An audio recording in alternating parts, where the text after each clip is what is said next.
तो फ्रेंड्स, कैसे हो आप सब लोग। तो फ्रेंड्स, आज का सेशन वेरी वेरी इंपॉर्टेंट होने वाला है। इसमें हम कई सारे मनोवैज्ञानिक को एक ही वीडियो में देखेंगे और उनको कवर करेंगे। तो ये सेशन सीटेट के लिए मोस्ट इम्पॉर्टेंट है और इनमें हम कॉन्सेप्ट को देखेंगे और कई सारे जो सीटेट की जान कहे जाने वाले हैं उन मनोवैज्ञानिकों को देखेंगे और उनके कॉन्सेप्ट को देखेंगे। पहले मनोवैज्ञानिक हैं अल्बर्ट बंडूरा। अल्बर्ट बंडूरा ने कौन सा सिद्धांत दिए तो सामाजिक अधिगम का सिद्धांत। और कहाँ के निवासी थे तो कनाडा के मूल निवासी थे। अल्बर्ट बंडूरा ने सामाजिक अधिगम का सिद्धांत दिए हैं और यह सिद्धांत किस पर प्रयोग करके दिए हैं तो बेबी डॉल पर। इन्होंने बच्चों को 3 मूवी दिखाई, सब प्यार वाली मूवी, सामाजिक मूवी और हिंसात्मक मूवी। और इसमें इन्होंने देखा बच्चों को प्यार वाली मूवी दिखाई गई तो बच्चे जो है बेबी डॉल से प्यार करने लगे और वहीं सामाजिक मूवी दिखाई गई तो बच्चे जो है समाज, जैसे डॉक्टर समाज की सेवा करता है, ठीक उसी प्रकार डॉक्टर बन करके बेबी डॉल की सेवा करने लगे। और जब हिंसा वाली मूवी दिखाई गई तो बच्चों ने जो है बेबी डॉल की मूड़ी तोड़कर बाहर फेंक दी। तो इससे इन्होंने यह निष्कर्ष निकाला कि बच्चे जो है समाज से ही इंटरेक्ट करके क्या करते हैं, अपने चीज़ों को सीखते हैं। इसीलिए इसका नाम जो है अवलोकनात्मक सिद्धांत, अधिगम का सिद्धांत, अनुकरण करना या मॉडलिंग करना भी है। आगे लॉरेंस कोहलबर्ग का नैतिकता का सिद्धांत। लॉरेंस कोहलबर्ग कहाँ के निवासी थे? अमेरिका के मनोवैज्ञानिक थे और इन्होंने सिद्धांत दिया था मोरल डेवलपमेंट थ्योरी। इस सिद्धांत का प्रतिपादन करने के लिए कुछ वर्ड दिए हैं। पहला वर्ड को देखते हैं, नैतिकता। नैतिकता वह गुण है जिससे हमें सही और गलत की पहचान होती है। बच्चा अपने सामाजिक परिवेश से ही नैतिकता और अनैतिकता को जानता है। इसलिए ये जो हमेशा एक कहानी सुनाते रहते थे, हिंज की कहानी इनकी फेमस कहानी है। एक होता है नैतिक तर्कड़ा। यह क्या होता है? सही और गलत के बारे में डिसीजन लेने शामिल प्रक्रिया को नैतिक तर्कड़ा कहते हैं। सही और गलत में से किसी एक के चुनना, जैसे हिंज ने चोरी को चुना। कोहलबर्ग ने नैतिकता के 3 लेवल बताए हैं। एक प्राक रूढ़िगत नैतिकता स्तर, दूसरा रूढ़िगत नैतिकता स्तर और तीसरा उत्तर रूढ़िगत नैतिकता स्तर। प्राक रूढ़िगत नैतिकता का स्तर 4 से 10 वर्ष तक के बालकों में पाई जाती है। रूढ़िगत नैतिकता का स्तर 10 से 13 वर्ष तक के बालकों में पाई जाती है और उत्तर रूढ़िगत नैतिकता स्तर 13 वर्ष से ऊपर के बालकों में पाई जाती है। और सभी के 2-2 स्टेप हैं, सभी के 2-2 भाग हैं, यानी अगर लेवल कहेगा तो 3 और सभी तीनों के भी 2-2 हैं तो 6 हो जाएंगे।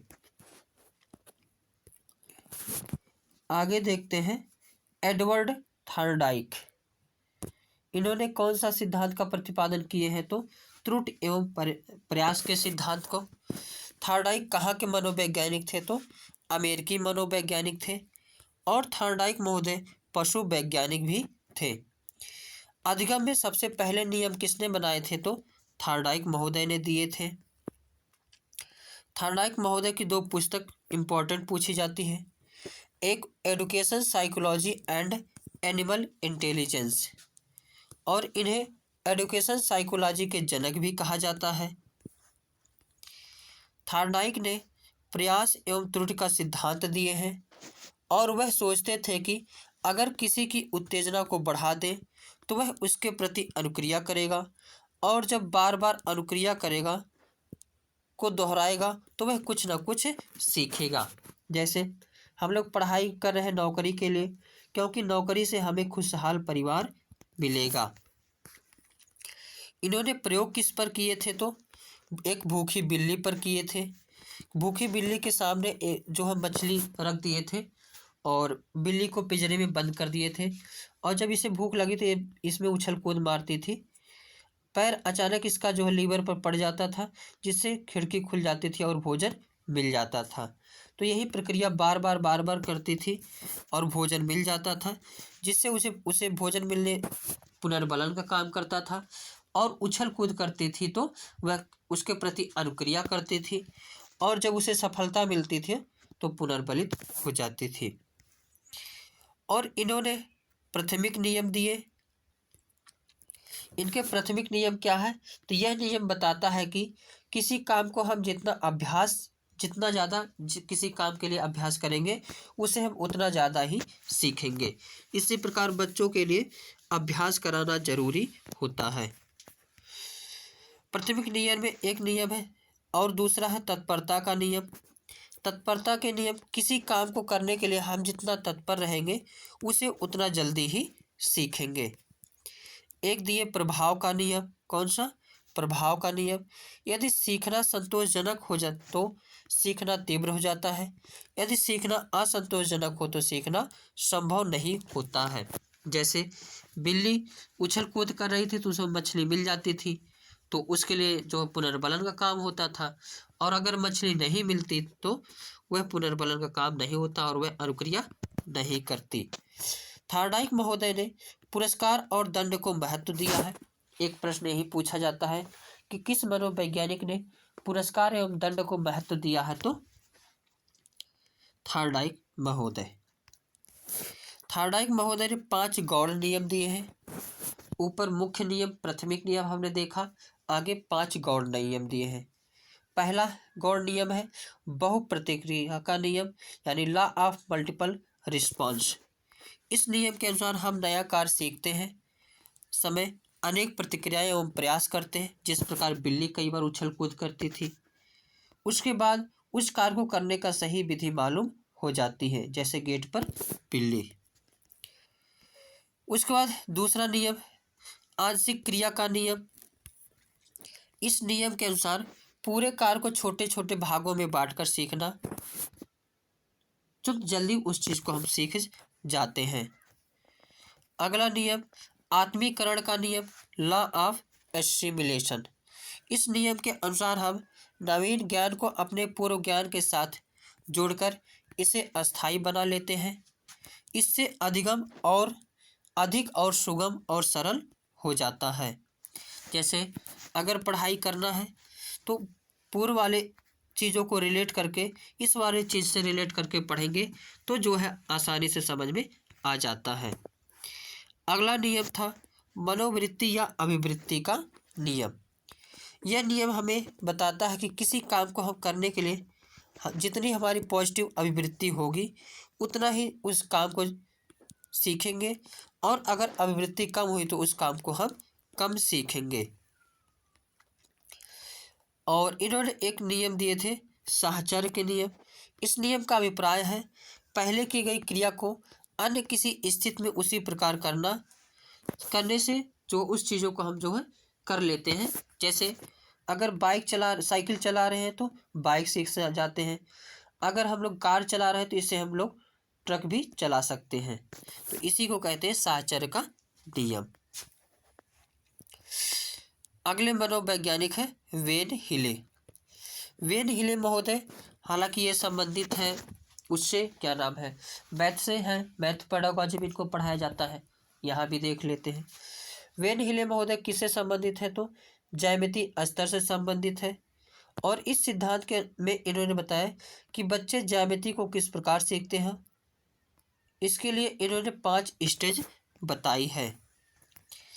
पहला लेवल 0, जिसे कहते हैं चक्षुषीकरण।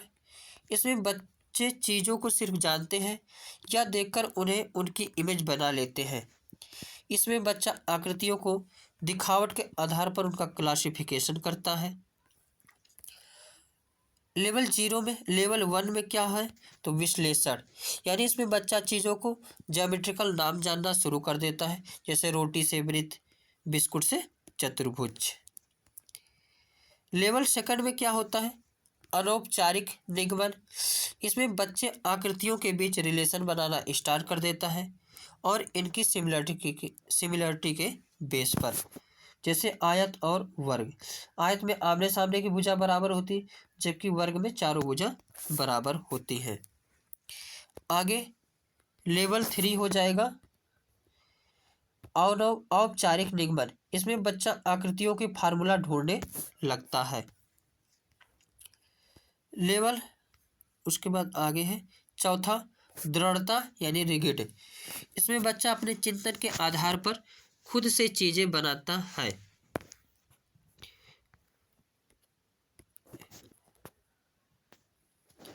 आगे देखते हैं अधिगम। अधिगम यानी लर्निंग। अधिगम जन्म से लेकर मृत्यु तक चलने वाली एक प्रक्रिया है। व्यक्ति प्रत्येक परिस्थिति में सीखता है और वह अपने व्यवहार में परिवर्तन करता है।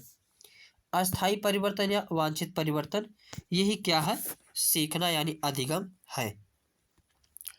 अर्थात हम कह सकते हैं कि परिस्थिति के अनुसार अपने आप को अपने व्यवहार में परिवर्तन लाना ही सीखना है।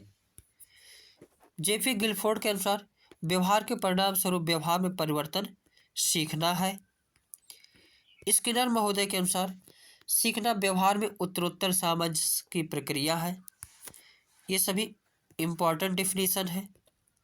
क्रो एंड क्रो के अनुसार सीखना आदतों, ज्ञान और अभिवृत्तियों का अर्जन है। वुडवर्थ के अनुसार नवीन ज्ञान और नवीन प्रक्रियाओं को प्राप्त करने की प्रक्रिया सीखने की प्रक्रिया है। अधिगम की विशेषताएं: जीवन पर्यंत चलने वाली प्रक्रिया है। सीखना अनुकूल की प्रक्रिया है। सीखना सार्वभौमिक प्रक्रिया है। सीखना व्यवहार में परिवर्तन है। सीखना एक उद्देश्यपूर्ण प्रक्रिया है। सीखना एक मानसिक प्रक्रिया है। सीखने की प्रक्रिया सक्रियता पर निर्भर करती है। और उसके बाद देखते हैं अधिगम वक्र। जब अधिगम की मात्रा, प्रभाव, क्षमता आदि को किसी माध्यम, ग्राफ या आरेख से प्रदर्शित किया जाता है तो वह अधिगम वक्र कहलाता है। इससे अधिगम की न्यूनतम या अधिकता या शून्य स्थिति व्यक्त की जाती है। अधिगम 4 प्रकार से होते हैं। पहला है सरल रेखीय वक्र। इसमें सीखने की गति एक समान होती है। और दूसरा है उन्नतोदर वक्र। इसमें सीखने की गति शुरू में तेज और उच्चतम बिंदु पर पहुंचने के बाद सीखने की गति धीमी होना शुरू हो जाती है। तीसरा है नतोदर अधिगम वक्र। इसमें शुरू में सीखने की गति धीमी हो जाती है, उसके बाद धीरे धीरे सीखने की गति तेज होना शुरू होती है और उच्चतम पर पहुंच जाती है। अगला है विस्तृत अधिगम वक्र। इसमें शुरू में अधिगम की गति तेज हो या धीमी हो और अंत में तेज हो या धीमी हो। अधिगम पठार क्या होता है? तो इसमें सीखने की गति रुक जाती है। अधिगम का पठार में अधिगम की गति 0 होती है। आगे देखते हैं अधिगम स्थानांतरण। जब कोई एक सीखा हुआ कौशल या काम दूसरे सीखने के कौशल या काम को प्रभावित करता है तो उसे सीखने का स्थानांतरण कहते हैं। अधिगम स्थानांतरण के प्रकार। पहला धनात्मक स्थानांतरण में पूर्व ज्ञान, अनुभव अथवा प्रशिक्षण नई बातों को सीखने में सहायता प्रदान करती है। ऋणात्मक स्थानांतरण किसी कार्य को करने की योग्यता, ज्ञान अथवा अनुभव जब दूसरे कार्य को करने में बाधक होता है तब इसे सीखने में ऋणात्मक स्थानांतरण होता है। शून्य स्थानांतरण सीखने की प्रक्रिया में जब पूर्ण अनुभव ना हो तो सहायक होता है, ना ही बाधक होता है, तो वहाँ पर अधिगम का शून्य स्थानांतरण पाया जाता है।